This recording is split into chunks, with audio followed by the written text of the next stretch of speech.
Sacramento Regional County Sanitation District to order on March the 8th, 2017, International Women's Day. Would the clerk please call the roll? Yes. Good morning, Directors Ashby. Bruins. Present. Frost. Present. Guerra. Harris. Here. Hume. Here. Kennedy. Here. Lee. Here. Morin. Here. Nottoli. Orozco. Here. Peters. Here. Serna. Here. McGarvey. Here. Why? Villegas. Here. Warren. Oh, yeah. Carr. Here. You have a quorum. Thank you. Yeah. Would you please join me in the pledge to the flag? Yeah, you can note this and pretty flexible.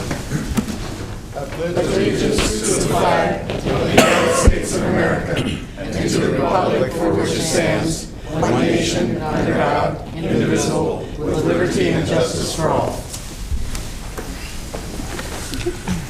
This meeting of the Sacramento Regional County Sanitation and Sacramento Area Sewer Districts is being broadcast live on Metro Cable 14, the local government affairs channel on the Comcast, Consolidated Communications, and AT&T U-verse cable system. The meeting is closed captioned for our hearing impaired viewers and webcast at www.sacmetrocable.tv. Today's meeting will replay Sunday, March 12th at 6 p.m. on Channel 14. In accordance with Government Code 54952.3, compensation for the meeting of these legislative bodies is required to be verbally disclosed. The amount of $100 will be paid for each member participating today as a member of the Sacramento Regional County Sanitation District, and the amount of $100 will be paid for each board member participating today as a member of Sacramento Area Sewer District. Compensation for Sacramento County supervisors and City of Sacramento council members is paid to the county and city respectively to partially offset the costs of those governments. Compensation for other board members is delivered to the individuals.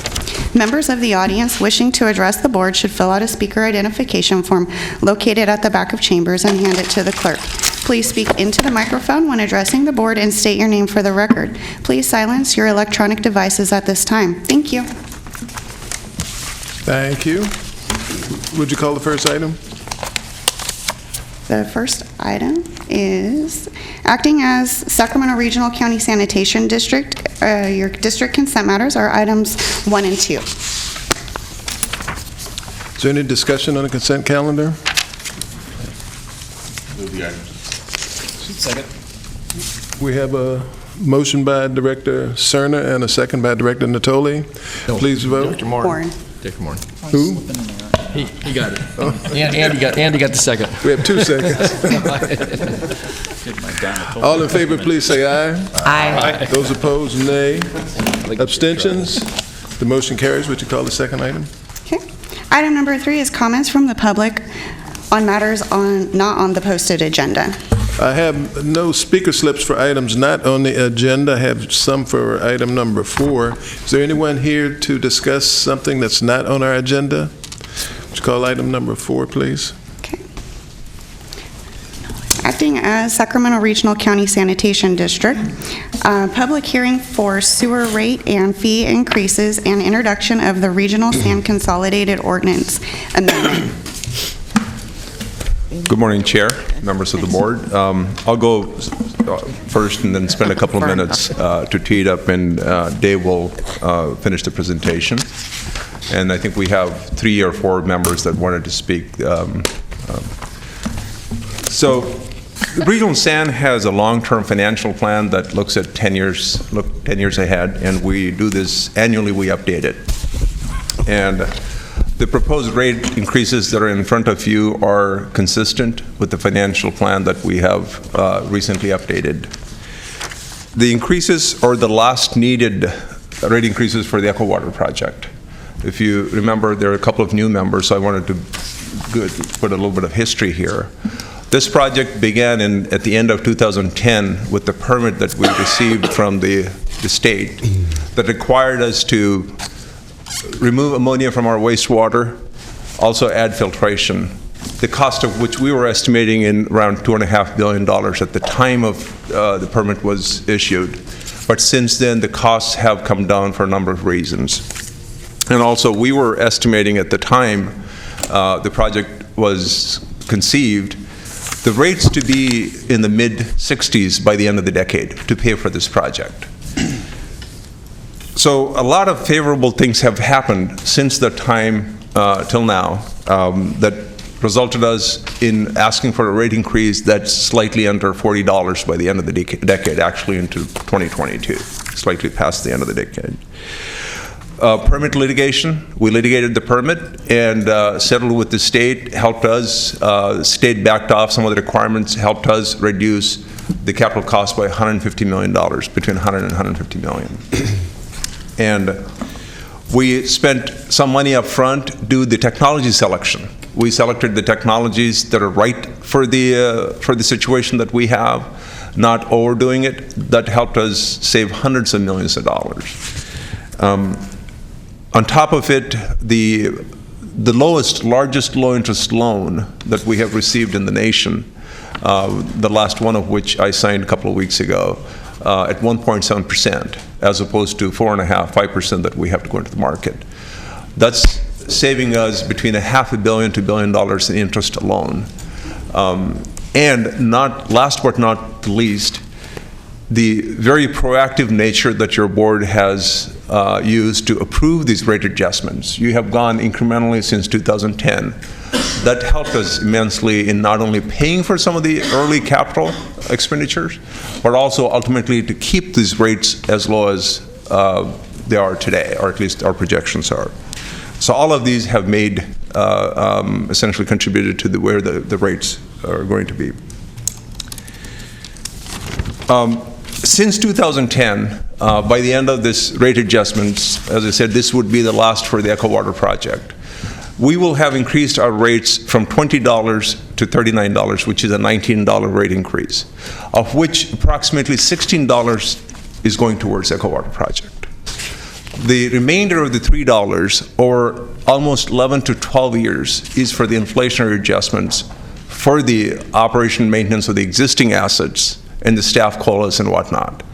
That is under the inflation, as low as the inflation was in the last few years. That is still at or below the inflation, roughly about 1.5% over year increase. Not even actually year over year, so it's a flat line. Along the way, we have unwound some of the high interest rate debt, some of the risky debt, and we have cleaned up our debt portfolio with the cash that we were able to accumulate, and our credit ratings have improved.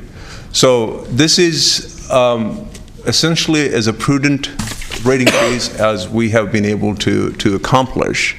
And with that, I wanted to let Dave go ahead and finish the presentation to see where the numbers are and what we have done in terms of the outreach. Okay. Thank you, Mr. Brocker. Good morning. I'm Dave Achinacek from Regional SAN, the Policy and Planning Department.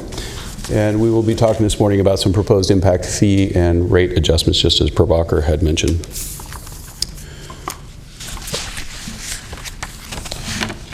We will be reviewing a 3-year impact fee recommendation. And then from back in October, we started you authorized a request of ours to go forward with the Proposition 218 process for a 5-year rate adjustment. We will look at that, and then also we will be holding a public hearing for, as required by the Proposition 218. So a lot of this Prabhakar just went over is the foundation of why we were having to come here for a rate adjustment. And as you mentioned, it was a result of our 2010 permit that required us to build substantial facilities out of the treatment plant, what we call the Echo Water project. To add to that, it is required to have that project done in 2023. What I wanted to point out is that we still hold on to this $1.5 to $2.1 billion price tag for that project. Many of the projects that we have, there are multiple that build into the Echo Water project. Many of them have been bid, so we have a pretty good understanding of what those projects will cost over, to completion. But they're significant. The tertiary treatment facility is probably one of the more significant projects that has not gone out to bid. It's still in design now. So until we have that bid price and award, that we won't have a real clear understanding of the remaining cost of the project. And then, as Prabhakar mentioned, we landed a SRF loan for $1.6 billion has helped out tremendously in keeping our rates low, as low as we can get them. The basis for the fee calculations, back in 2012, your board authorized us to implement a rate and fee methodology. Also in 2012, we had the industrial rates come to your board, and they were falling behind at the time, and we were approved to move them forward to catch up with the rates of other customers. And then to help alleviate some of the pain of that transition, we went through a smoothing process. We used non-rate, non-fee revenue to help us slow down the rate increases for the industrial customers. We have reached the end of that. This year is the last of that smoothing process. It is a rebate process. So at the end of this fiscal year will be the last of the rebates that we provide for the industrial customers. Okay, so on to the impact fees. Again, we have a 3-year plan. Again, as I'd mentioned, we still have the tertiary treatment facility to bid and award. 3 years gets us into the time frame where we can have that in our hands and fine-tune the final fee recommendations. Starting with the residential commercial class, these are based on an ESD, an equivalent single-family dwelling. Across the top is our single-family dwelling for the 3 years of fee. And then I've also included the other 2 categories of residential, which are the multifamily and age-restricted. Those are simple multiplications of an ESD. So the multifamily is 75% of a full ESD, and then fairly recently we entered the age-restricted category, and that has a 60% of the full ESD fee. And then commercial customers are ESDs, but they're based on other types of parameters, like restaurants are based on square footage, and that's related to ESDs. And then hospitals, for example, are based on beds, and those are related back to ESDs, but it still has an ESD base on it. Could you tell us what the age-restricted category is? It's related to 55 and older communities. So when a community itself identifies itself as an age-restricted community, only a full community, 55 plus, which any of them that are age-restricted pretty much are at least 55 plus, the 60 plus also qualifies. But those are the communities that we reached out to at the beginning of this fiscal year and brought them into this new rate and fee structure. So you'll see it also on the rate structure as well.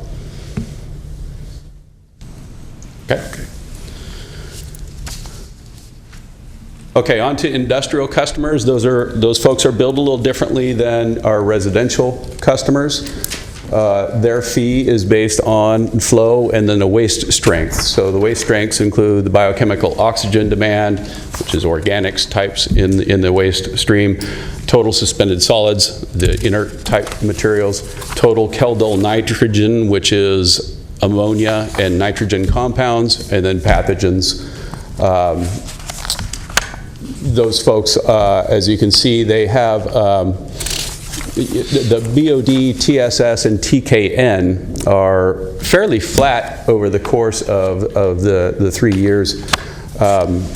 What goes up is the TKN and pathogens, and again, that's related to the Echo Water Project.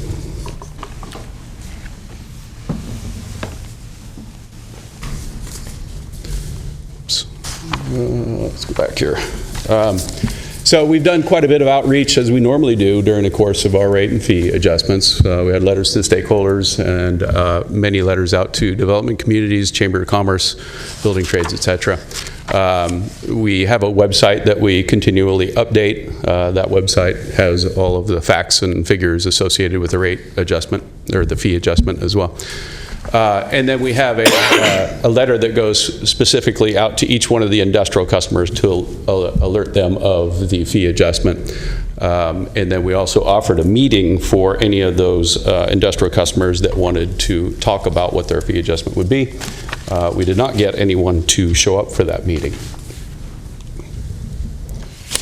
Okay, on to monthly rate recommendations. Again, this is a 5-year plan, and one of the benefits of that is that it takes us out pretty much right to the end of the Echo Water Project, and allows us, there's actually one more year that we'll be tailoring out. The last year in 2023 will be when we're finishing up the Echo Water project. So there may be some minor adjustments to the rate.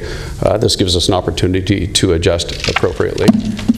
The funding needs that we have is $100 million. That's what we'll receive from that 5-year total, 5-year rate increase. And $85 million of that goes to the Echo Water, the largest portion of that. And it's not just, it is both the capital costs, and then also there's some increased operating costs associated with the Echo Water project. So that's included in that $85 million. And then other wastewater treatment facilities, those two have some inflational costs, so that's the other $15 million that we'll see coming in from that rate adjustment. Okay, so here are the rate recommendations for residential and commercial, and again, these are folks who are based on an ESD, so it's an average of their flow and load. And similar to the fee structure, the single family is listed out there, and then I also included the multifamily and age restricted. Those again are the same multipliers. They're 75% of an ESD is for a multifamily and 60% for an age restricted. And similarly, the commercial customer has based on square footage or number of beds. And then for the industrial customers, again, they're based on a flow and load calculation. And I guess the thing to maybe point out here is that, again, for the flow and load, the flow and the BOD, TSS, those end up being pretty flat over the several years. It is, again, the TKN and pathogens that go up slightly over the time, and again, that's related to the Echo Water project. One of the things I wanted to point out too, though, with respect to the rates are slightly less than what we came to you in October. When we started the Proposition 218, we proposed a certain rate structure for industrial customers. We re-looked at some of the smoothing and how it is that the financing came in to pay for the Echo Water projects. So it is slightly less than what you had seen at that time. What I wanted to bring back to you, back in October when we started the Proposition 218 process, there was a bit of concern with regard to the industrial customers and the impacts associated with the rate increases. What I provided to you is in this slide is similar to the slide I provided last time. There's an average impact, which is actually each year. I want to make sure I'm clear with this. It's each year's impact, and that's the average across all of the industrial customers. And that is based on a current flow and load condition. You can also see the least impact, that's actually a cumulative impact. So the lower end of the industrial customers that are affected by this, these are ones that are like water treatment facilities and cooling towers that discharge, primarily it's just water. So their effects are pretty low. But you can see that, after the 5 years, they only go up 1.39%, pretty small. But what I wanted to get to is when I was here last in October, we were looking at the highest impacted industrial customer was Mitsubishi Rayon, and they were 83% total over the 5 years. And as I'd mentioned, these rates actually came down a little bit from when we were talking back in that board meeting. Now it's actually 57% is what Mitsubishi's being hit with over the 5-year collected. But what I wanted to provide with this slide is what that meant over the years and what it meant as the other higher end affected customers. So you'll see in the gray area, the most impacted is still Mitsubishi Rayon. They discharge quite a bit of ammonia. So they do have the higher impact, but you can see that the second, third, fourth, fifth, and it continues down for 15, 20 other customers that are significantly less impacts associated with them. We have had conversations directly with Mitsubishi Rayon and informing them specifically of what it is that was going to happen with our rates, and they are more interested in just paying the rate differential than doing anything different with their operations. They acknowledge that there will be a rate increase, but they are okay with that and would rather go that way. So we have not gotten any negative reactions from them. Okay, again, on to outreach efforts. Again, a pretty diligent effort in getting out to communicate the rates and fee changes. This is rate because it's associated with Prop 218. newsletter with background, the regulatory drivers, and how it is we got to where we are with the need for rates. We developed a website, again, and also did social media. For informational meetings, those are just open to anyone in the public, and had those strategically located around our service area so that folks would have a chance to attend those. And then, of course, we went to city councils, conducted had a dedicated phone line for this effort. And again, we had a specific outreach to the industrial customers. Protests. We did get some in. The tally that we see here, well, let me first say that, when we get protests, we do respond to them either with a postcard or a more detailed letter, depending on what their protest is. If there's some significant substance to what their protest is, we would go through a specific letter to address the concerns that they have. Otherwise, if it's a general protest, it would just be a postcard. We got, actually now, as of today, we have 29 protests that have come in. So each of those has been addressed. And even the one of them that came more recently was actually a thank you. So that was encouraging, but I still believe there's some folks who have some concerns about the rates. That is actually significantly less than the previous rate adjustment periods too. So back in 2014, we had 175 protests, and then back in 2011, it was 596. So our tapering of our rate adjustments, I think, is helping, although it is still of concern. Moving on to the ordinance adjustment schedule. Today we are having our hearing. We have the date that's listed there. I understood just as of this morning that we are not having a board meeting on the 22nd, so the hearing will be held on April 12th. So that will be the time in which we formally adopt the ordinances that formalize the rates and the fees. And then each one of the years that those rates adjust, we'll be making notifications in the bills, and also we'll be coming to your board and reconfirming that those rate adjustments need to happen. Okay, so the recommendation today is to receive the ordinance changes and continue the item to the 12th of April for adoption. And there is a number of other recommendations in the board item. Okay, thank you. Before we get to public comment, Mr. Nottoli has a question. Yeah, thank you, Dave, for the presentation. Question I have goes back to the amount of money to be generated by the 5-year program. I think I heard you say $100 million cumulatively. So by year 5, what would it be generating? Would it be roughly $20 million annually, then the fee increase would be, because you're going to ramp up to this. So, but because that becomes in the static number. So I want to be sure before I ask my next question as to what that number would be. So each dollar raises about $7.2 million in revenue. So once we have implemented all $4 by the end of the 5 years, that would be bringing in roughly $28 million at the time, year after year, based on that rate increase. So it's more than 20. So it's about $28 million annually. Because we're gradually raising, so cumulative is $100 million. Right. For the No, next that's right. But I want to know, so the annual amount, so by year 5. And of that, then, I heard you say, of the $100 million that would be raised, about $85 million was dedicated to the construction Echo Water project. Of that, then the remaining $15 million, some was capital, but much of that was dedicated to operating costs, either inflationary and or otherwise. And looking back over the past 10 years, obviously we've added incrementally with the rate increases. Some of those $3 bumps had 40 cents of that per $3 was for operational.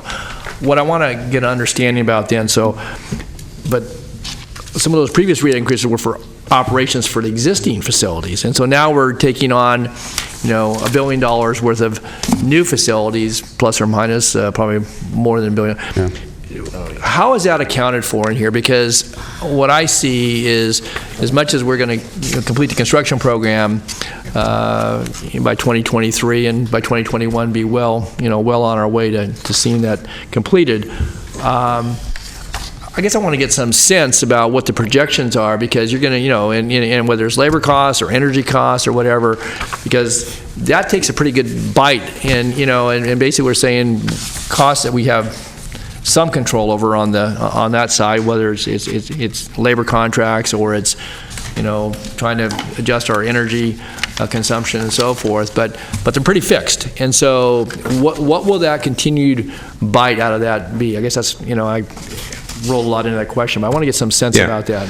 So what we project today, again, this is a projection before we start the new facilities, and we're starting some this year, by the way. The chemical facilities are being started. We project the increase in O&M costs to be about $42 million a year more than what we have for the current facilities. When the filtration and the ammonia facilities come online in 2023, the total increase would be $42 million a year. Annually. These increases will take care of that. So when I mentioned $16 dedicated to the Eco-Water project, $16 raise roughly $115 to $120 million a year. That's what the revenue will come in. So there's roughly around $70 to $75 million, somewhere thereabouts, is our debt service related to we won't know completely until we finish the project. And then the other $40 million is to pay for the projected O&M cost increases. And one of the things I wanted to add on here is, even though you are approving a 5-year $4 rate increase over the 5 years, every year we'll look ahead and say, do we still need the dollar or 50 cents, whatever we're raising? And if we don't need them, as our projections get more clear, we don't need to implement. We will come in and say, we don't need 50 cents, or we only need 30 cents to go, and that sort of thing. So we will be, by the time these rate increases are done, we should be in a position to pay for the total debt service and the O&M costs that we're projecting today with the rate increases. Okay, so just let me kind of projecting out, again, there's some unknown out there, but, and we're going to be right back into a permitting process, and so assuming, at least for a moment, in a pleasant way, that we don't get any new permit requirements that would, generate another $1 billion in construction or something along those lines, that it'd be safe to say that if things are pretty static on the permit side, and we don't have any major impediments when it comes to what we're doing and how we operate, and any unforeseen, big operational issues, that we could be pretty flatline for a number of years relative to rate increases? Yes. So going back to the 10-year financial plan, obviously our financial plan can't predict the regulatory environment in 2021. By the way, our next permit is due in 2021. So assuming the condition you just laid out, we project, I think the only rate increase is about 50 cents at all after 2021 or 22, and it would be flat through 2025. That's our projections at this point. We believe, because, like I said, you've been so proactive in raising these incrementally, where we're able to bring cash in and to pay for some of the project earlier on with the cash, and also wind down some of the debt, which would help us on an annual basis to reduce the debt service costs that can then flow back into the operation side of things. That helps us keep a very flat rate profile. Okay, thanks. You okay? All right. I'm having a problem with the age restriction, and I can understand us making a value judgment that we should have a decreased impact fee for age-restricted communities, but for the monthly assessment, I'm having a difficult time understanding the philosophy behind that, and why is it that we would give age-restricted people, regardless of their income levels, a discount, and not give people who are poor a discount? And by doing this, are we subsidizing wealthy people at the expense of poor people? The poor people actually subsidizing the wealthy people. Is that rationale off? Or so Prop 218 requires us to charge them commensurate with their impact on the system. That's essentially. Prop what? Prop 218.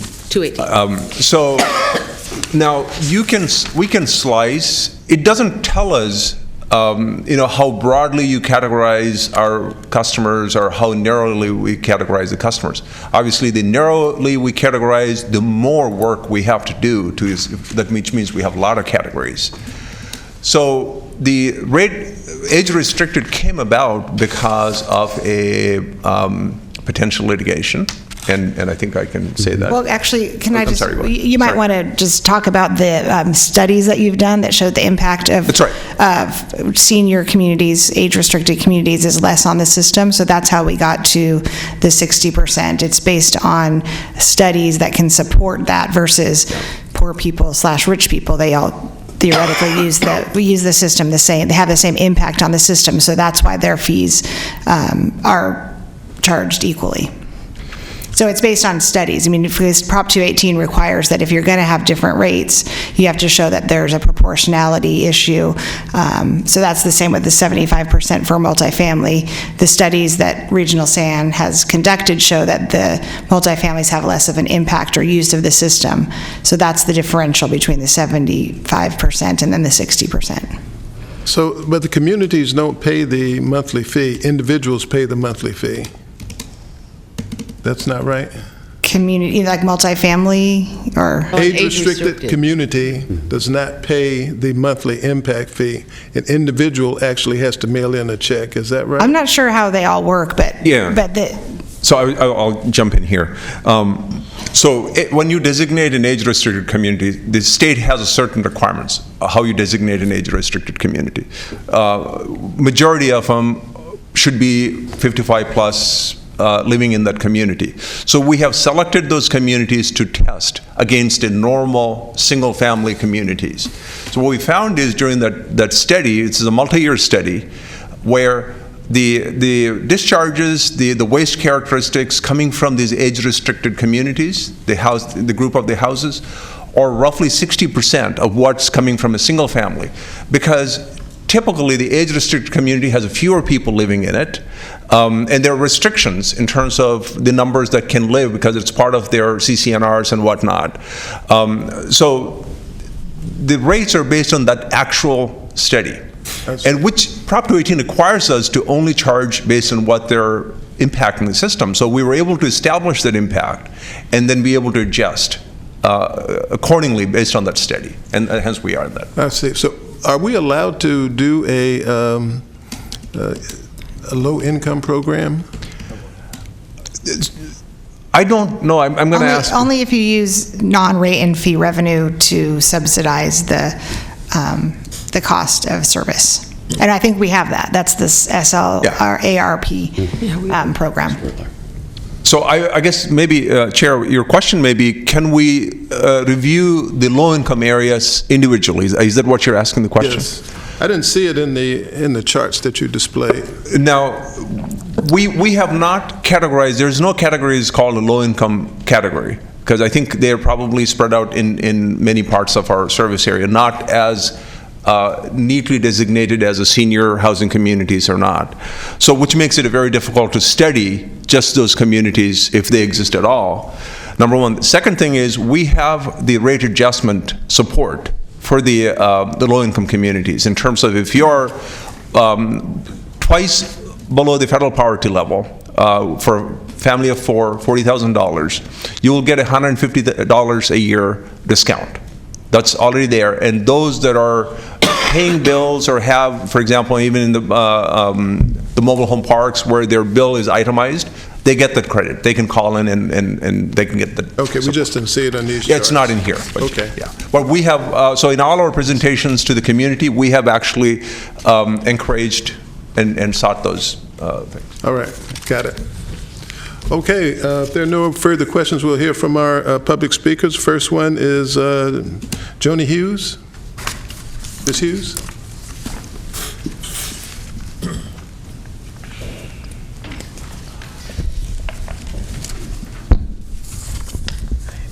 It's Joanne Hughes. Morning. Good morning to you elected officials. I've been up here before, so I'm sure you recognize me with my hat on, okay? I'd like to say that my name is Joanne Hughes, and I live at 8978 Silver Bay Way, Sacramento, California. And I've been living there since 2004, okay? And I bought the home in 2004. And since then, my water rates have gone up sky high, okay? And the bill itself is not the water itself, it's the fees, okay? The fees are much more than the water bill itself. Okay, I'm not in a low-income bracket, okay? So let's get that straight right now, okay? But my thought is, as my rates continue to go up, I wonder, my goodness, can I stay in this state? Can I continue to live in this state? Because I don't want to move anywhere else. I came here when I was in the military. I retired from the military, and I spent 7 years overseas. So I like California. But California is getting so expensive. And while I'm up here, you guys only give us 3 minutes to talk. Why is that?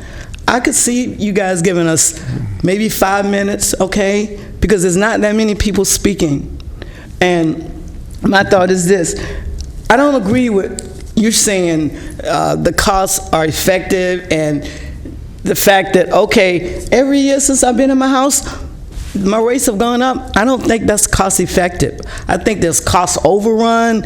I don't think you're using our tax money effectively. Enough is enough. You say you have to do these permits because California is requiring so many environmental protection.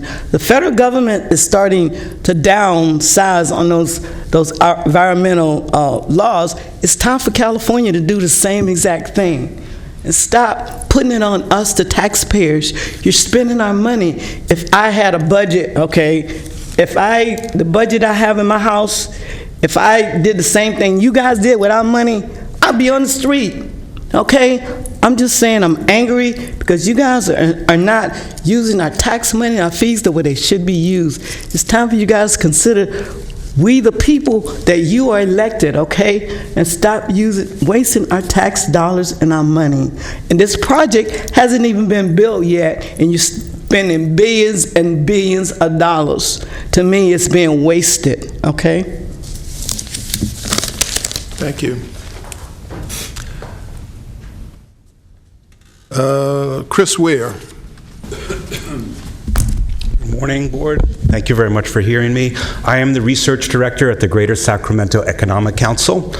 I am here to urge you to strongly consider, in your new rate structure, completely eliminating all impact fees on industrial employers. Sounds radical. Let me explain why we feel that this is such an important move. First of all, these impact fees act on a tax on new employment for the region. So it discourages the formation of new jobs, discourages the growth of our local economy. Researchers who have looked at this have seen that imposing impact fees has led to the reduction of jobs in the regions that they study. There's two other reasons that this is actually not a very difficult thing for the Regional Sand Board to do. First of all, industrial impact fees represent a minuscule portion of your revenues. And furthermore, the economic growth that you could create by bringing in new industrial users would greatly increase your revenues much more than the lost revenues from eliminating impact fees. This threat is real. And by the way, I handed out some slides and you can follow along me. Just recently, Lucent Automotive, an electric car manufacturer, wanted to locate here in Sacramento. We are a natural place for an electric automobile manufacturer, given that California is the largest purchaser of electric vehicles. When they came here, they were faced with a $3.3 million sewer impact fee.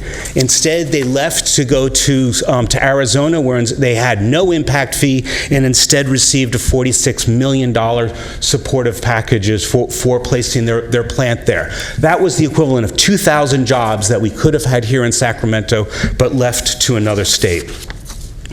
Now, what would Regional Sand be giving up by eliminating industrial impact fees?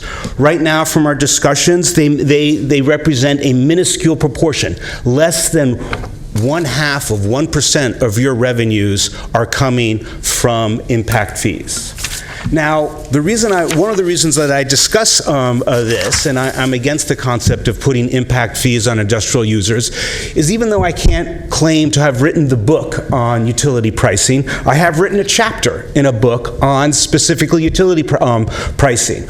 In my review of the entire literature, the references to impact fees for these types of services like electricity or sewage, there are zero references on why you would want to impose an impact fee to make prices optimal.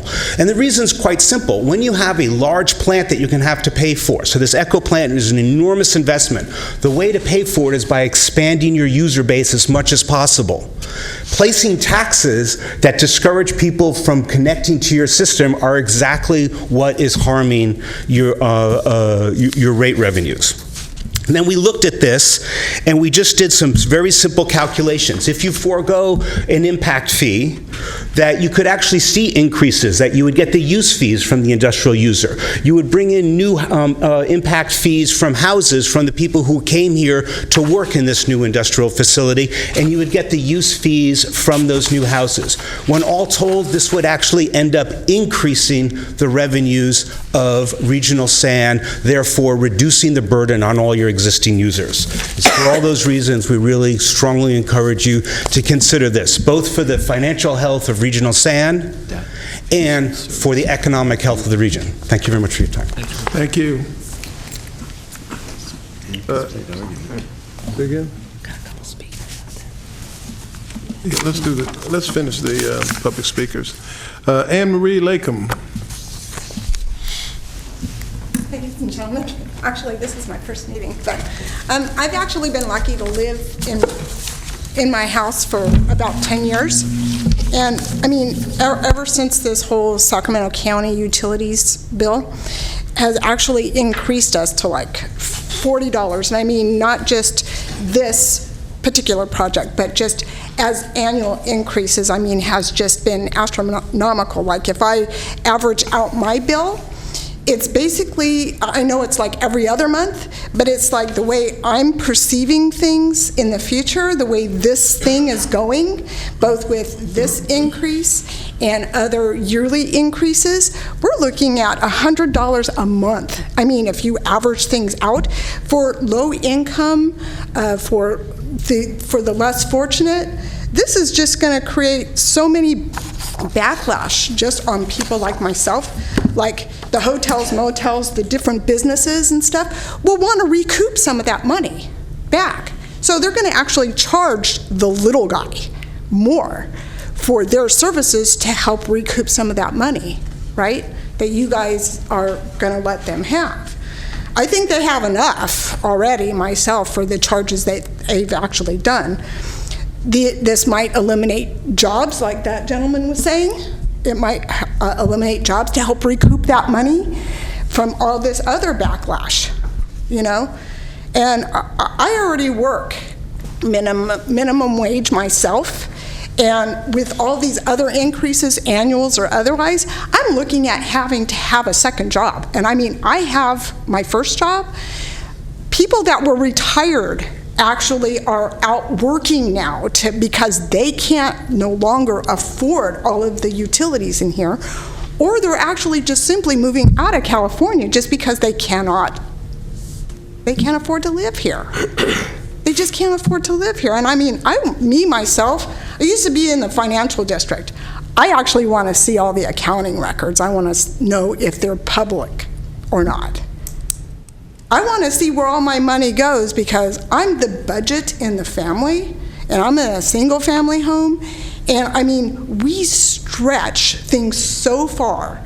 We get less and less every time, and you guys get more. You know, I don't think you guys know what it's like for the smaller people. I really don't think you guys get it, what it's like to live out there. I mean, I live in an area where there's so much homeless, there's so much people leaving their homes because they can no longer afford it, so they just, you know, let it all go, and then the homeless move in, and then they cause fires and all this other stuff. I don't think you guys really get it. do you guys really see how many homeless are like panhandling on the freeway off-ramps? You guys don't get it. Thank you. Director Hume. Thank you, Chair. First, I wanted to answer the question you had. Having developed an age-restricted community, I can explain, and staff eventually got there, but the reasoning being is by law, you're restricted to a maximum household of 3, the husband, wife, or couple, and a caregiver. So if you think about the amount of laundry, showers, dishes created in a maximum household of 3 versus a family of potentially 5 to 7 people in the household, that's what allows for that. It uses less water and creates less flow. With respect to, I'm going to address some of the comments from the speakers. With respect to Mr. Klein and the industrial impact fee argument, I would be in favor of doing that because I can tell you that I call it the country club paradox, in that country clubs, other than when they are trying to create or maintain exclusivity, if they get into dire financial straits, they realize that they're in the dues business, not in the membership fee business. And so the idea being is you get the people in and get them paying monthly, and that's healthier for your bottom line operating costs. But I can also tell you that we did a study down in Elk Grove when we were looking at our impact fee deferral program, and that one item alone is not enough to move the needle to influence the influencers to bring those jobs to town. If you look at a $3.3 million sewer impact fee versus a $46 million incentive program, there was a lot more to the equation than just that. So I'd be willing to do it, but I don't think you're going to see necessarily the outcomes that Mr. Klein presented. Now, with respect to the actual issue being discussed, and I appreciate the comments from the folks, and we pay these fees too, so I mean, we do understand the impact to the monthly bottom line, but imagine, and what was mentioned by Joanna with respect to the environmental restrictions, this is what happened to us, is the state came in and said, you will upgrade your plant. So imagine if somebody knocked on your door and told you all the appliances in your house are outdated and you have to replace them all this month. That's what you're faced with. You have this amount that you're going to have to come out of pocket or you're going to have to move. Well, we don't have the option of just closing up and moving. So, but I want to look at, if you look at the regional SAN rate history, and I don't know if this was provided to members of the public, but going back to 2007, a $1.50 increase, $1 for operating expenses, and 50 cents for debt service, trying to pay down those debts. In the next year, $1.25 entirely for debt service, trying to pay down those debts. And then when we were faced in 2010 with the expense, which is a $2 billion expense, for upgrading, $1.5 to $2 billion expense for upgrading the Ecowater project, the board made what I thought was a pretty prudent decision, and that was if we pull the Band-Aid off quickly and take the hurt up front and look at doing some real rate increases, front load them so that we can, as Prabhakar said, capture the purchasing power of that cash and not incur all this debt that ultimately costs us more in the long run. Then we can adopt more of a pay-go or pay-as-you-go system so that we're not, paying potentially more. And so, if you think about this in the bigger picture of things, there's a saying that you have to break a couple eggs in order to make an omelet. And the ultimate omelet is how much we're going to be paying when all this is said and done, which in the early forecasts, many of the board members that were here at the time will recall, was in the $60 to $65 a month range. So not only doubling where we were to where we are proposing to be, but then doubling that again. But because of some cost savings by the low interest loan that we received, by capturing the purchasing power and front loading that money early on, by the project coming in for less than was originally projected.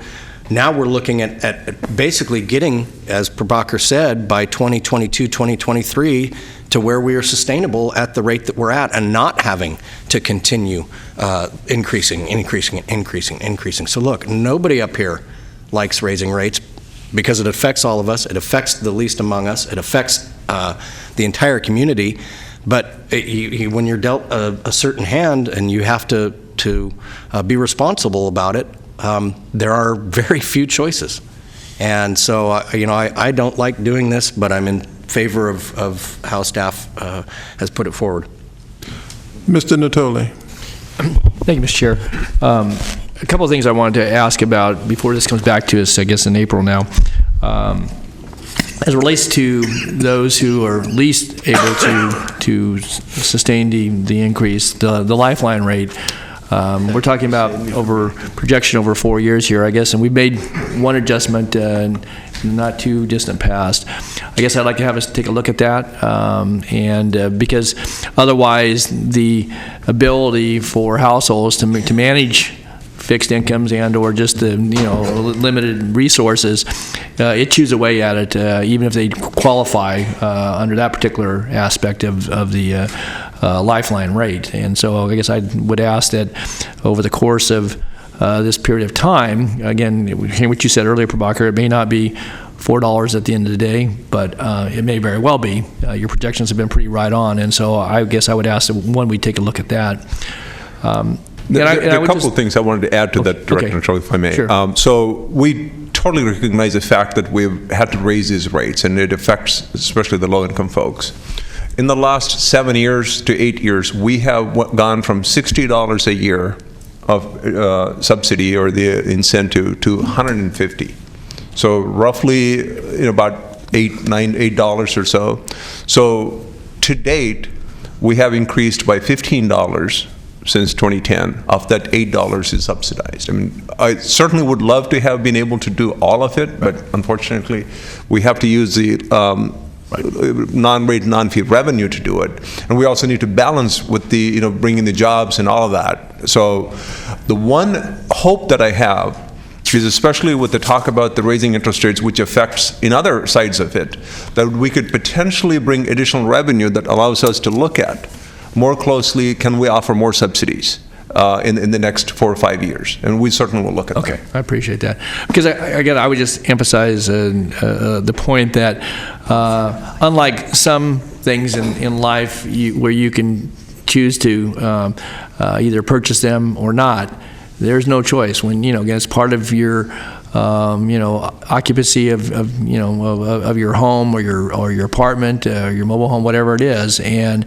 you can't choose not to have sewer service. Basically, it's under the structure of the way we form our communities here and provide those services. It's not a choice. I mean, you can use less water, if you're on a meter rate, but from the standpoint of sewer, there's a flat charge. It takes into account a whole lot of things, and so I think that's always in the back of my mind is that this is not something that people can choose to have, whether they use very little of it or use a lot of it, unless you're in one of the categories where you measure the amount of constituencies in the water that's wastewater or some other volume charge. Here, there's no choice, and so some of the comments obviously that we've heard past, but certainly today, I think ring pretty true that this is not an area where you budget. You just if the increase comes, you got to pay it, and if not, then we can lien your property and get it. We're always going to get it at the end of the day, and so I think that's important. The other thing I would also like to ask, just along the lines, obviously, of the industrial users, I certainly get the point, and I think Director Hume made a good point that with regards to the Lucent vehicle, that $3 million would have been not insignificant, but I don't think when somebody else is offering $46 million that it necessarily is going to change it. But I recognize that we want jobs. We want people to be able to have good paying jobs and to be able to afford to live in this region. And I think the cost of living certainly is becoming much more challenging for folks of a lot of different income stratas, certainly here in this region, but throughout California. But I guess I would ask that I think we've been a partner in the past when there have been certain industries that have looked at either expanding or locating or relocating to this region. And I don't know what flexibility on an individual basis, but again, if there's a package, certainly the sanitation district, you want to offer good, reliable service, make sure that we meet our permit requirements, but also to be a part of that. And I know that with regards, going back probably 15 years or more, that in putting some of the packages together for some of the industries that were here, large employers that were basically threatening and or serious about leaving, that we were able to work with them in that category. And so I guess I would hope that if you don't have that flexibility, if you need it from this board, more than just kind of a blanket saying we're not going to do this at all, recognizing that it may be a barrier and somebody looks at it, they make the decision, we never even know about it, but if we get into those discussions, I certainly would be willing to entertain, depending upon what they would bring to the table. And I don't think that it needs to fall, though, to the residential user. And that's part of the choices we make here, is you've got only a few categories. We've added some because of some of the state requirements, but nonetheless, either the residents or homeowners pay it, or industry and or the commercial. And I mean, there's some variations on that, and so I think that we have to be careful about that balance as well. You want people to be able to afford their home and afford their utilities. You also want to have a place to work, and you want to encourage employers to come to this region and make their investment here. So, but again, I don't know, Prabhakar, do we have the ability, do you as director, working with this board in the event that we have specific proposals, to look at how we might package something that would be more attractive and make us competitive, more competitive, I guess, than is presented here today? As you well know, that Regional San is one of the few, if not the only one, that had the economic development bank credits that incentivized who wanted to come here. Right. And obviously, that didn't necessarily draw a lot of industries here. We had a lot of, there's still a number of them, especially with the city of Sacramento, they're on the books still, that are yet to be used. One of the things I want to bring to the board, which I'd mentioned earlier on, is through a subcommittee direction. There may be about $1 million or so at the current rate of interest earnings that we may be able to look at incentivizing how you can use that pot. We have some environmental obligations with respect to the region. We wanted to partner and put some investments there. So I definitely want to have the discussion through a subcommittee and bring it back so that we have some other means as these economic bank development credits are phasing out with additional money that perhaps we can use as a leverage to bring in more kind of thing. So I want to hear the ideas and then bring back to the board for direction. Okay. Thank you for that. Last note I would make is that is an important reminder that we did have the economic development credits that were allotted to each of the member jurisdictions of this body, and those have been utilized entirely and or in good part, but that was an opportunity certainly during the recession, but even prior to that, for jurisdictions to use that as one of the I think enticements for folks, certainly from the employment category, but also from a residential category, to buy down some of the impact fees. Thanks. Director Peters. Thank you. I wanted to ask our council, Lisa, on the 55 and up communities, how do we justify if you live in a senior community, you get a discount, but if you don't live in the community, you live in just the regular, Foothill Farms. Right. How do you justify people there not getting a discount? Right. So I think, as Director Hume and also Prabhakar mentioned, the 55 and older age-restricted communities have certain restrictions on how many people that can actually live in the homes, and so that's the basis. Because in a regular home, there may only be 2 people living there, but there's nothing to restrict multiple other members from living in the household. So that's the basis of it. And also, like I said, Regional San has done actual studies on those types of communities and actual communities. So that's the basis of that's a study, right. But it's really not so much the community, it's the restriction on a larger family living in the house, I guess. The ability to have more than 2 people living in it. Okay, and then I wanted to ask Prabhakar, are there any other California jurisdictions who waive industrial fees? None that I know of. We can certainly do research. One thing that comes to my mind is the Government Code 66,013, which requires us to collect the fees commensurate with the impact on the system.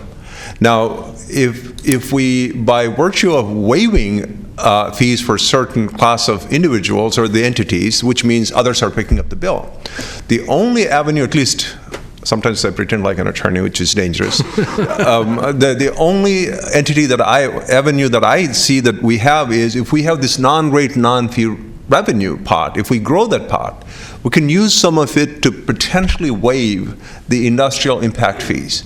So that is a vehicle that I think we have available. The thing is, we just have to figure out how to grow that pot.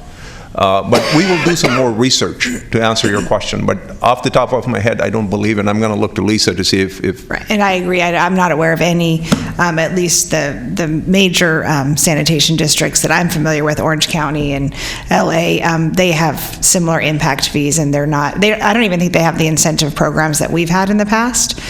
So as Prabhakar said, Government Code 66,013 requires proportional share of your payment of proportional share of your impact, and if we don't collect that, we would have to collect it from non-rate and fee revenues. And very few people have incentive programs like we do. Actually, some of them are trying to model after what we have done. The gentleman from GSAC is waving his hand. Could I ask him to come forward and respond quickly? Sure. Okay. In terms of impact fees, I would like you to consider a few things. Go talk to any electrical utility. Electricity is a very similar product to sewage treatment facilities. High fixed costs, low marginal costs. You do not see electrical utilities imposing impact fees on customers that connect to their network. So it is not necessary just based on the cost structure. The other thing is to think about really where are the costs coming in. There's a real error of thought here. When an industrial user connects to the system, there's no increase in cost. This isn't increasing the size of the Echo treatment plant that's being built. That's already been decided and is a fixed cost that has to be spread over anyone. So it is not true that allowing an industrial user to connect without charging an impact fee, somehow they get to impose a cost on the system without paying for it. And finally, you have the capacity to structure your fees to recover any capital cost that you want. It is very possible, and it is standard in the optimal pricing literature to have a fixed monthly charge that goes directly and is according to the capital costs imposed by those large users. It would be perfectly appropriate for Regional Sand to eliminate all the upfront impact fees, then restructure your industrial fees to include a fixed monthly amount to pay for capital, and then marginal amounts according to the amount of pollutants that they put in streams. Those are the tenets of optimal pricing in the public sector. Okay. Did you talk to anyone at Regional Sand about your theories before today? I gravely, this is our fault. I apologize. I've only been on my job for 6 months. We are just getting up to speed on this. We are just in the middle of putting together some research on this, and we were not aware, and that's all on us, of your rate-making process. But I'm more than perfectly happy to talk to anyone at Regional Sand about ways to restructure these rates that could increase your revenues and improve our economy. Okay, then I had one final question for you. Your slide says Lucid faced $3.3 million impact fee versus a $46 million incentive package. Are those like dollars? I mean, is the 3.3, was that an industrial waste fee? What was that made up of? Our business development people say when they were working on trying to attract Lucid to come here, that was the request of the impact fees from the sewage treatment plants. That included yours and Sacramento. I'm forgetting that was a combination of your impact fee and the Sacramento impact fee. Sanitation district? Right. The City of Sacramento Collection Agency impact fees, as well as the Regional Sand. So these are all sewer-related fees? Which is presumably the total. Yes. Now, I was going to say, the City of Sacramento does have the credits. That was going to be my next question. And they have probably more than any other jurisdiction. Do you know if your organization took that into account with Lucid? Did you go to the City of Sacramento and ask them for?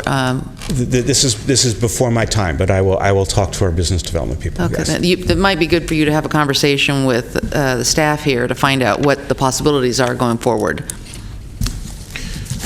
We will definitely look at the possibilities and to see if that's even I think it's an interesting concept to waive the upfront fee but have you've got all those different stacked charges through the in rates. We'll look at that if that's a feasibility. Yeah. Thank you. Mr. Serna. I was trying to get your attention so you didn't have to come back to the podium. Bring it in and feed it and milk it for years. I need my exercise. So I appreciate the fact that you're new. I'm curious, do you understand the circumstance surrounding what Director Hume mentioned earlier? I was going to actually chime in and make the same point about the history back in 2010 about the decision that the state made that has affected a $2 billion issue?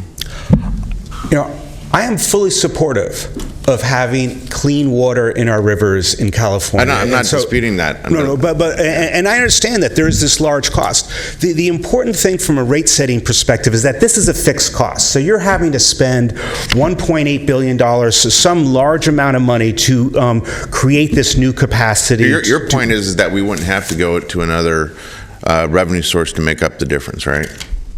Or are you? No, not necessarily. If you look at this largely and think about the increases in your rates that would come from additional houses being built to house the workers, from the use fees from this industrial user, right there, our thumbnail calculations show that your overall rates would increase, not decrease, by waiving the impact. But the rate per household, you're not arguing would have to increase, right? Or are you? Okay. No, in fact, my argument would just be the opposite, that if Regional San is able to work to get some of these large industrial users, overall that will decrease rate pressures over the long run on residential users, because the whole idea is we want to expand the number of people paying rates for this very expensive. That whole theory is based on the fact that we have that capacity, is it not? With the new. Right, but I think I am guessing right now, but I think that probably you are not at capacity on this treatment plant. Well, I'm just asking the question: Is it based on the fact that the fundamental basis for it is that we have the capacity? Yes. Okay. Now, how does that work from an engineering standpoint? Yeah, so having capacity is one thing, and again, I will go back to the requirement of Government Code 66-2013. Right. When somebody comes in and hook up, we have to set up a fair connection fees, and so it requires us to do connection fees across the board, not have certain members not pay, at least not that I know of, and I think Lisa opined so far that that's to be true.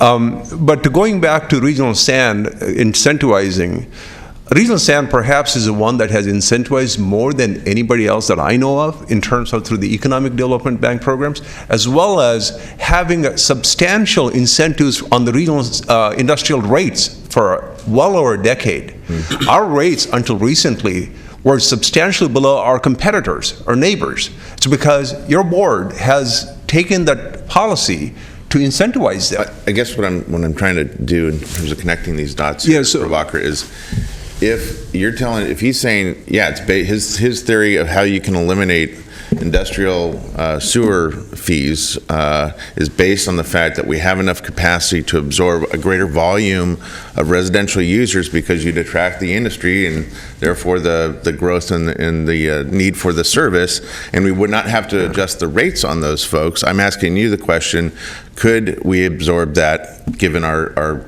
design capacity? We can absorb. We can absorb additional, we have capacity for probably the next 30, 40 years in terms of the current situation. The question is, will we be able to do it legally, or do we have the legal means to do it? But that's why I'm asking the question, is because if you don't have to increase on the residential ratepayers, then why isn't that a moot question? I think it is. Now, there's a certain share. Let's say if the industry brings in 5% of the capacity. So the way the current fee structure is, 5% of the revenue comes from them. Right. So if you don't collect that 5%, somebody else has to pay for it. Which would ultimately go onto the residential side of the equation, because the pie is fixed. The cost that we have to cover is fixed. What I think the gentleman is saying is, because if you don't charge industry, it brings more people, right? So if 5%, let's just for discussion's sake, we have 30% capacity left. If we gave 5% to the industry, that brings the additional 25%. But we still have to recover 30% of the cost on the 25% of the people that are, brought in by the industry. So, which means the industry is not paying for it, but the residential have to incur additional costs to. Okay, so you're in a kind of backwards way. You're saying it is a capacity issue then. Ultimately, we have the capacity, but how much one pays?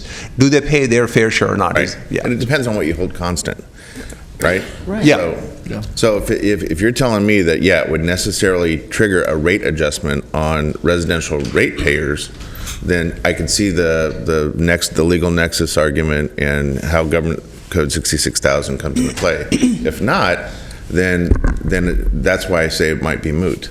Yeah, so again, we'll look at that Government Code 66,013 a little bit more closely to see if that, what the point you're making is commensurate with what's there. And I think the point is that if we eliminate impact fees for industrial, we would have to eliminate impact fees for everybody. Mm-hmm.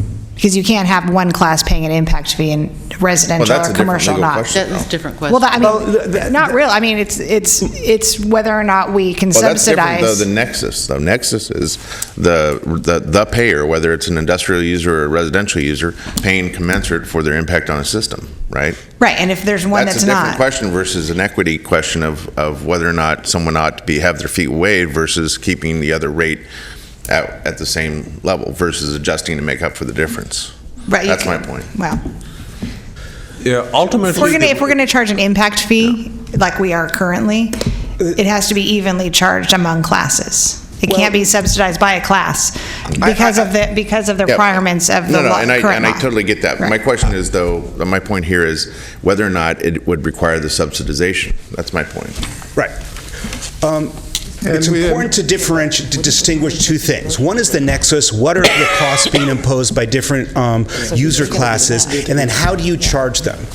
And it's very possible that and it's very easy to show that you can have exactly the same amount of cost coming from your industrial users, but charging them without any impact fees. You can either change their monthly use fees to include a capital cost. That's the standard method in the literature on optimal public sector pricing. Or you can find, as we are arguing, that if you bring in new industries, that it's going to generate so much new use from new people living in the area, from the use fees from that industry, that in fact you're going to have increased revenue, and then there's going to be nothing to make up in that situation. Okay. So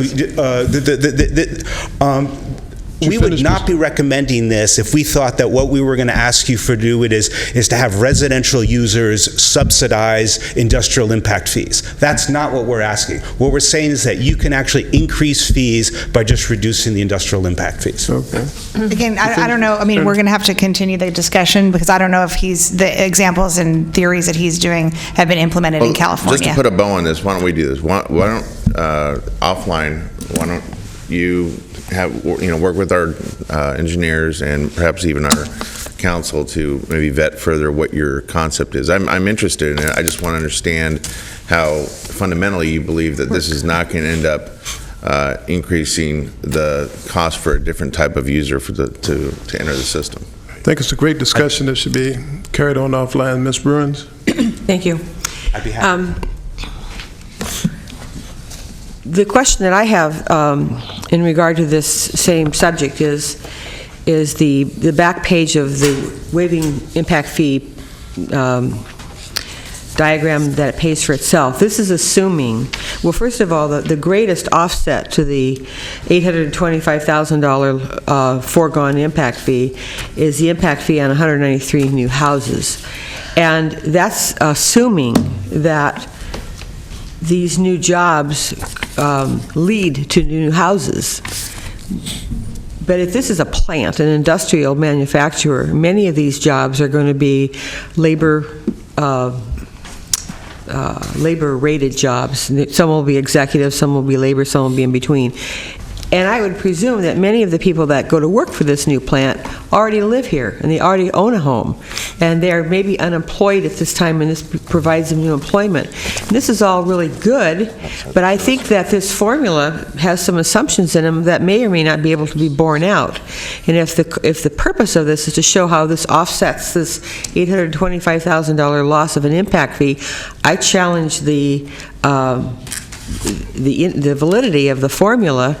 Not only $874,000 in impact fees for 193 new houses, which there's no guarantee that that's going to happen, and in addition to that, the present value of new industrial residential use fees goes right along with that. If those houses aren't built, those use fees aren't going to be paid either.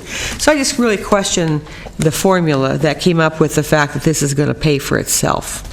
So We'll work with, again, I think like... we have to take a look at insurance. that. Yeah, we'll take a look at that, with working with them. Yeah, I don't think we're going to solve it here today. No.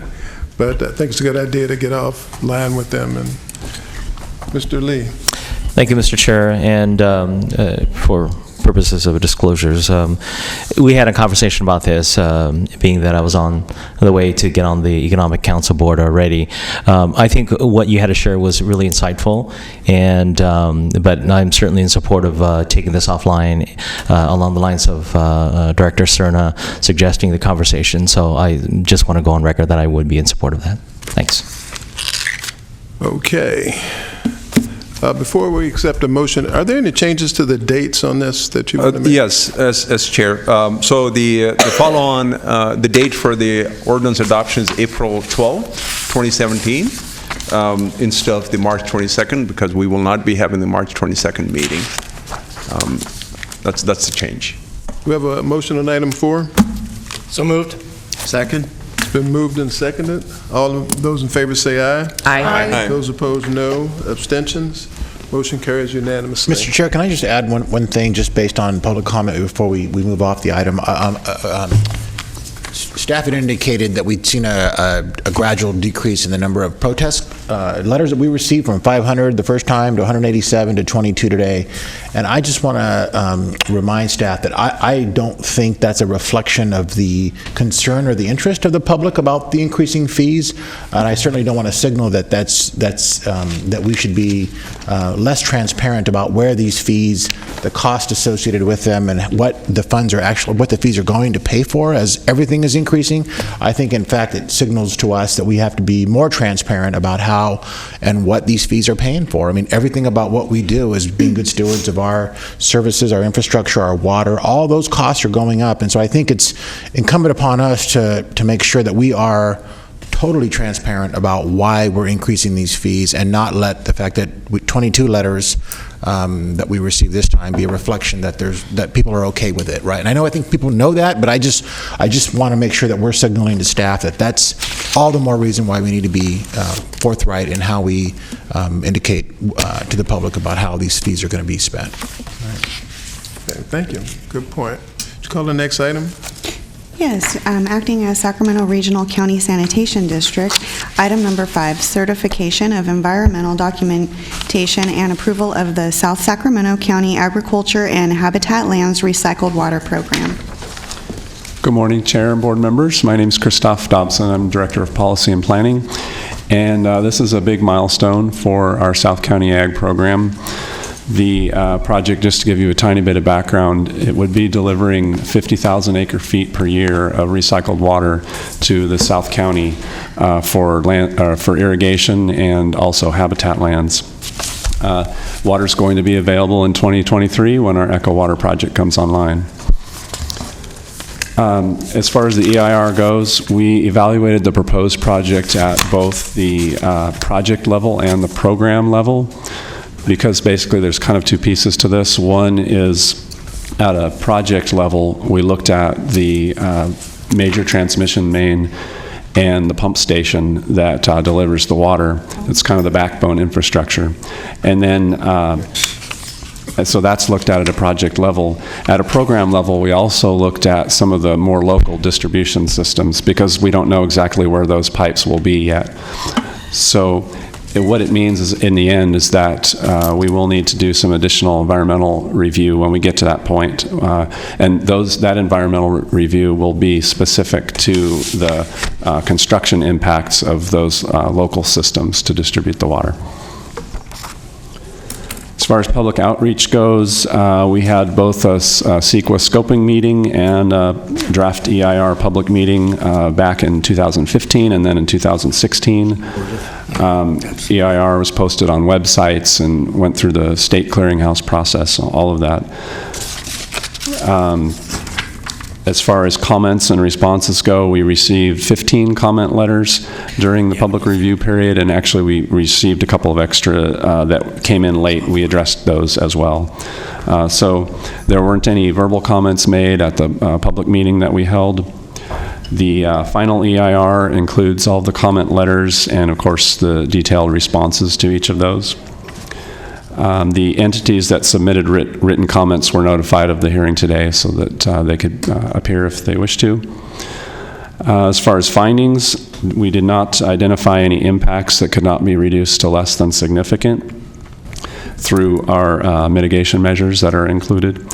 So Regional Sands therefore not required to adopt a statement of overriding considerations. As far as next steps, we're going to continue to work with U.S. Bureau of Reclamation on the EIS. That's a federal document that's similar to the EIR, and we're going to continue to do that because that would make us eligible potentially for federal funding if we were to find some federal funding. Let's see, we just wanted to also mention that we have our consultants here as well as a representative from Planning Environmental Review with the county. So if you have any questions, technical questions, they'll be available to answer them. Mr. Nottoli. Yeah, thank you, Mr. Chair. I'll be brief. A couple of questions that you think you answered. One of mine is that you talk about at least a preferred alignment relative to the actual backline distribution transmission system. And one thing that I would encourage, and if you're going to come back at a later date with that actual alignment and any impacts on that, is that you'll be coming initially through the city of Elk Grove, but also into the unincorporated area, rural roads. And I know that when we did upgrades to both the Walnut Grove and Cortland systems and connected into RCCC, Correctional Center with lines that we went into pavement surfaces that are, pretty inadequate to begin with, and in some cases the shoulder on the east side of Bruceville Road is the best section of the road still. And so I guess what I'm going to encourage, as we've done in other areas of the county, and I would trust with maybe the city as well, and let my colleagues speak to that, but is that we're going to work with the local transportation agency to where those impacts are as the system would be built out to assure that the pavement surface, we can coordinate if there's the ability then to actually repair and or replace some of that pavement surface to do that. So again, I don't put that on the backs of the sanitation district necessarily fund all the costs of that, but I think it's an important coordination so that if we know the project's coming to certain areas, as you move from north to south or east to west, depending upon where this would build out, I think it's a critical piece of it, because we just had discussion yesterday with the board of supervisors on some of the damage to some of those rural roads, and again, many of them were not in great repair to begin with, but I would encourage us to be a partner on that and work closely with the departments of transportation, both for the county, but I think with the city of Elk Grove as well. So we'll certainly do. The other thing I wanted to ask about very quickly, though, is this recharge area, this basin, the 560 acres. Where exactly, and is there an exact location of that, or is that just a concept now? You have an area where the soils would be suitable, but you have yet to really pinpoint where that's at? Okay. You want to bring? Yeah, I'll have Jose Ramirez come up and answer that. Ramirez, Regional Sand. Yeah. If you look in your board packet, attachment B, there's a map, and the area highlighted with the green color.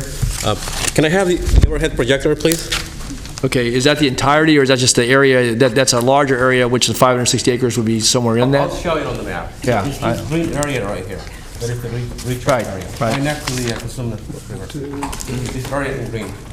Right, I'm looking at that. So that's the 560 acres, that's the entirety. So you've actually designated that area versus having a large area which you would want to go to. So we did look at the soils in the area for potential recharge zones, and these parcels that we identified are the ones that have the best soil conditions to do recharge. Okay, and you've talked with property owners there, and they're interested in recharge? Talked to the people that manage and own pieces of the land. There is a property owner that we have not been able to contact, but there is one that owns and also leases land, and he was open to the idea of doing a groundwater recharge during the winter season. Right. So the plan is during the summer months we could do regular agricultural irrigation, and during the winter months, we could do irrigation. But it requires field crops, because you're not going to put orchards or vineyards in there, because that's not going to give you the recharge field you need. So this would maintain either hays, grasses, other field crops, corn, but it's going to limit the ability. Obviously, there'll be some offset, obviously, for the recharge basin, and it's going to be a levied. As I understand it, at this point, we're not looking at a levee. We're looking at probably a 2-foot berm around the perimeter of the area.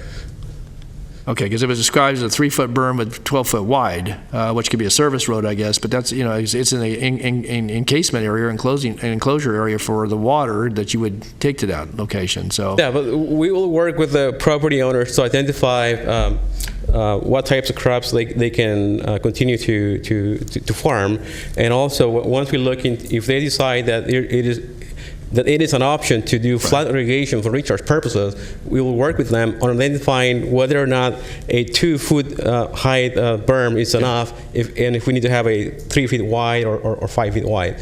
So that part of the project is being, at this point, was analyzed at the programmatic level.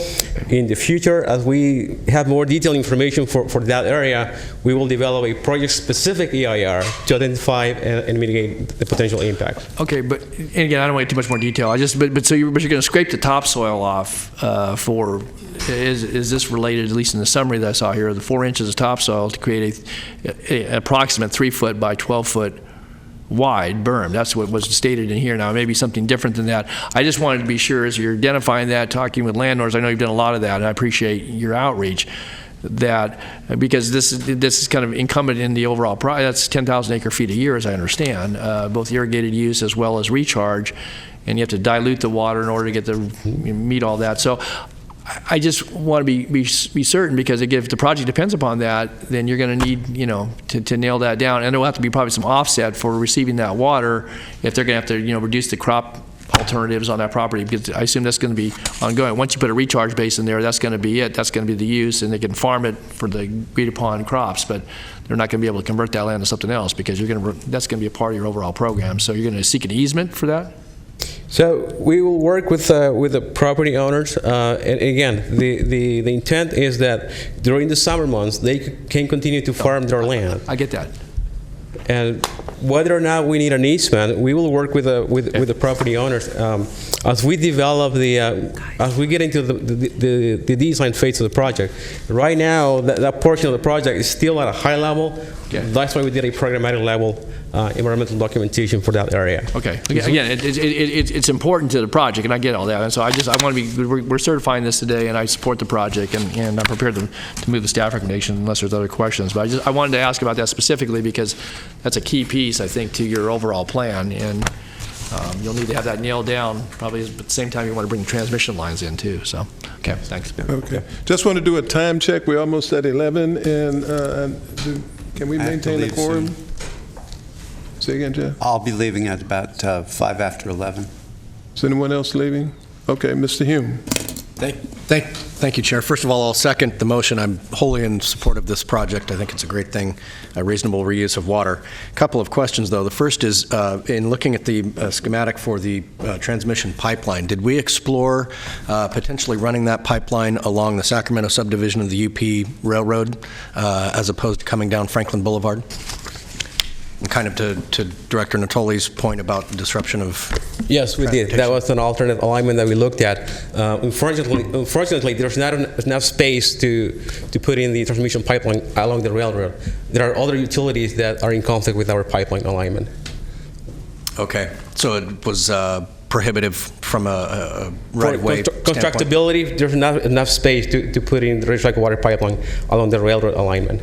Okay. There are multiple pipelines, like gas lines, high-pressure gas lines, and we have to maintain certain setbacks from those facilities, and there was not enough room to do it in that alignment. Okay, very good. And then with respect to the groundwater recharge that Director Nottoli was inquiring about, have we explored with some of the conservation partners like Ducks Unlimited and California Waterfowl Association to get their input onto this and maybe potentially become a partner in how this land is used? Yes, we have been working with, we formed the Sacramento Water Recycling Coalition that helps to support this program. That's Unlimited is part of that coalition. We also partner very closely with the Nature Conservancy, who is also a strong supporter of the project because of the benefits that it will provide to habitat. Great, thank you. I know that they're important partners in that Nature Conservancy area down there because they recognize the benefit to their associations. Thank you. Okay. Okay, we have a motion and a second on item 5. All in favor, please say aye. Aye. Those opposed, no. Abstentions? The motion carries unanimously. Director, District Separate Matters. I just wanted to say that March 22nd meeting is canceled, but I do want to ask, we need at least 12 votes to adopt the ordinance, so I'm going to be sending an email out reminding members to please come to the April 12th meeting. So that's all I want. Okay. And you're going to have a fuller discussion. We're going to agendize the whole issue of impact fees? Yes. After having discussions with them, and we'll bring back. Who the winners are, who the losers are, who pays, who benefits. Any other directors with comments or discussion? Seeing none, this meeting's adjourned.